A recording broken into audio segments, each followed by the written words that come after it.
NFL free agency is just over a week away. And if you're excited for the offseason, if you're excited for next week, then do me a favor and hit that like button, okay? I got a big thumbs up next to me. You got a big one right under this video, so do me a favor and smash it.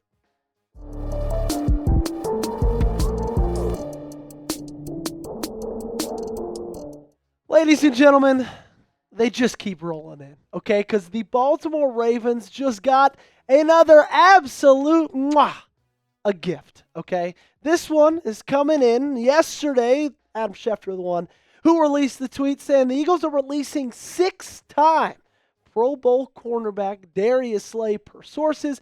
If he is designated a post-June 1st release, the Eagles will save $4.3 million against the cap. And it did come out that he was designated a post-June 1st release. Now, I want to clarify to everybody watching, okay, that's you too, Josina Anderson, okay? Just because he is a post-6-1 cut doesn't mean he has to wait until then to sign with another team. It just means that Philadelphia doesn't see that money they get from releasing him until after June 1st. So you might be asking me, Joey, if he was cut, why would we even want to get him? Why would we want him on this roster if he was released? Well, there's multiple reasons that he was released, okay? The Eagles are absolutely loaded at cornerback, okay? I don't know if you've seen the exciting whites, but they're pretty electric. One of them had a pick six in the Super Bowl. It also saves him $4.1 million, okay? He had a roster bonus due of $14 million, and also, after recent reports coming out of the Combine, they might be getting ready to make a massive move, as in trading for Myles Garrett. And so they're going to need all the money that they can, and they just felt that Slay, who was already in a loaded cornerback room, wasn't necessarily worth keeping around with the money that they could save releasing him, okay? And I'm going to be honest with you guys. This is a no-brainer, don't think twice about it, free agency signing. Multiple reasons. I think he's still got a lot left in the tank. I think he's going to be relatively cheap.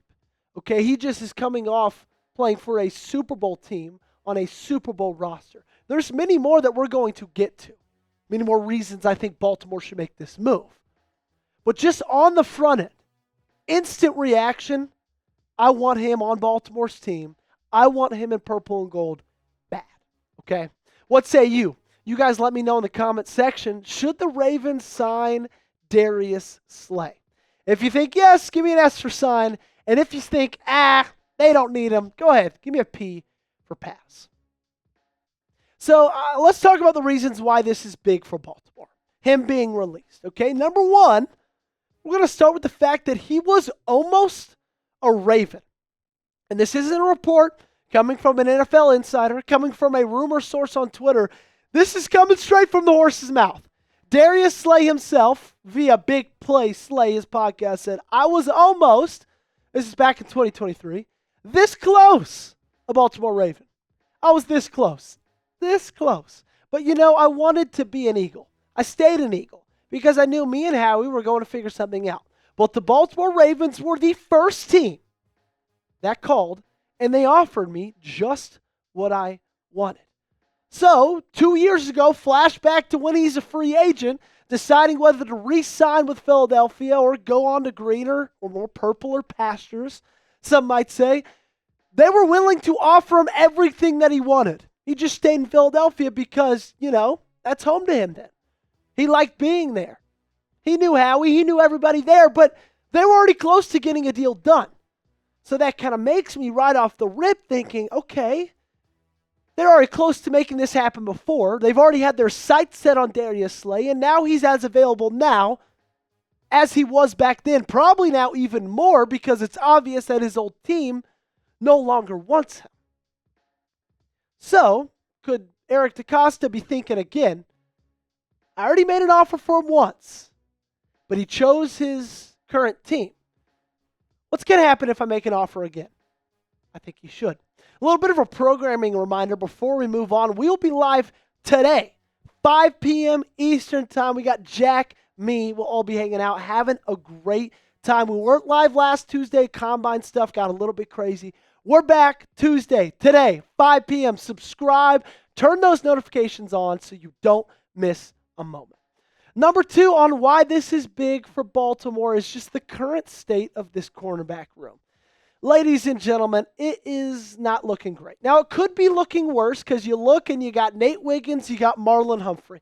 2 guys I'm really confident in. 2 guys I feel like are going to have phenomenal 2025 seasons. But you look at Brandon Stevens, Trey White, Jalen Armour-Davis, Trayvon Mullen.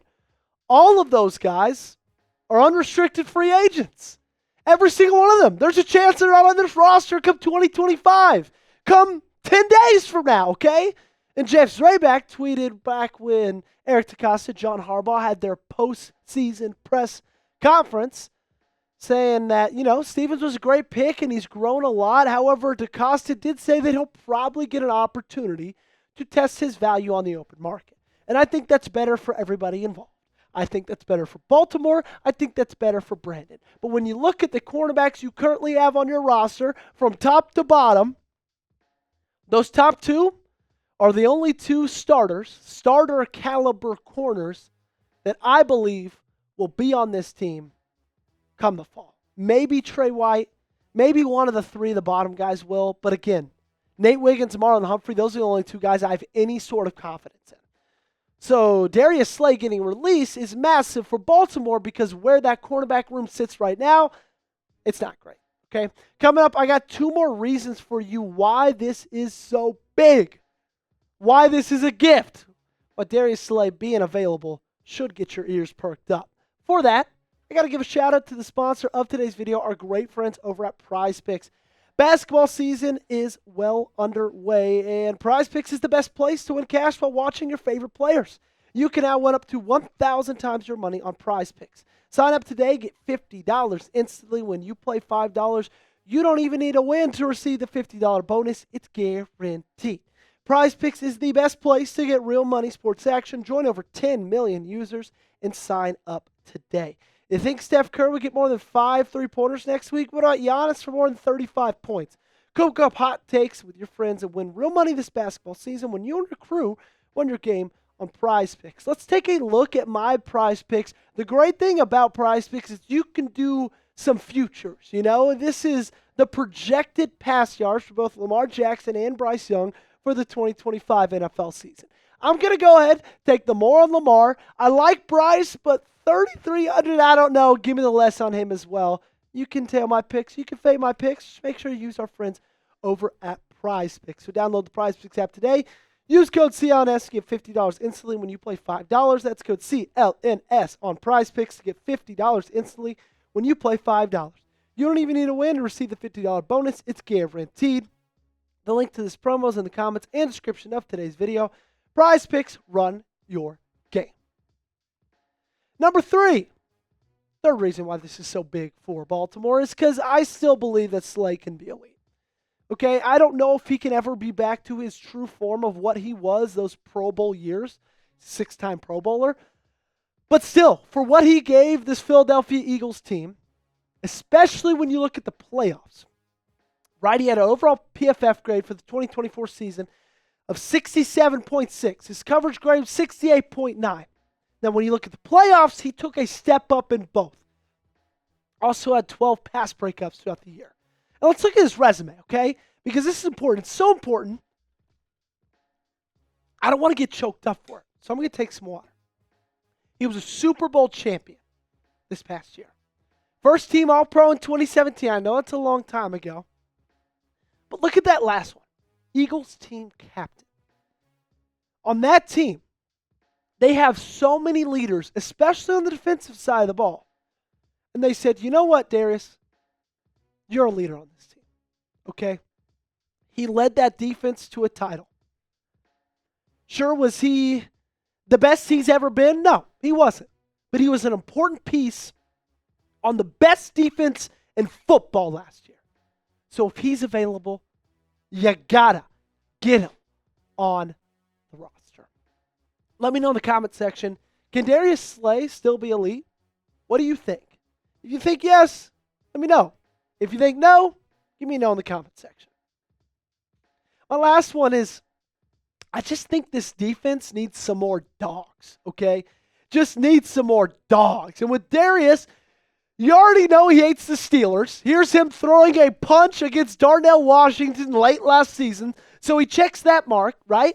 But also, it's just like, you need one of those guys who's willing to just scrap it up. I know this team has a lot of them, and they've got a lot of them on defense as well, but a team can never have too many of these type players. Too many of these type players who it feels like they'll go to battle for their team, for their teammates. Okay? Darius Slay gives me an impression of wherever he is, whether it's Detroit, Philadelphia, Baltimore, possibly in the future, that team that he's playing for is the most important thing in his life, okay? So now you look at the potential secondary, and that looks pretty great in my opinion. Kyle Hamilton or Darius Washington, Nate Wiggins, Marlon Humphrey, Darius Slay. I mean, that looks pretty good to me. I'd go into 2025 with the utmost confidence in that group. But also, you can look and kind of take a look at what the draft might bring. Because my take on this is if the Ravens add Slay and then hit corner or safety the first 2 days of the draft, I'd feel really good about the future of this group. Okay, I really would. So let's talk draft. You got Malachi Starks, Nick Ebenwari. Those are two safeties you can realistically get in the first round. Siobhan Revel Jr., Benjamin Morrison. Two corners you could realistically get in that first round. Both those guys, I've seen in some mocks falling all the way to the second. We'll see when we get to draft time. Then Maxwell Hairston. I think he'd be a great third-round option, a great third-round target. If you get one of the five of these guys and you sign Darius Slay to add to what you already have, sign me up, okay? Sign me up. Shout them out in the comment section down below. Name a defensive back you want the Ravens to draft. Shout them out, whether it's guy I just listed, someone you thought of, someone you want. Let me know. I got a real one roll call on this one, okay? If you made it all the way to the end, show me you're a real one by giving me a real one in the comment section down below. We appreciate everyone who watches all the way, likes, comments, does all the things that real ones do. So identify yourself right now.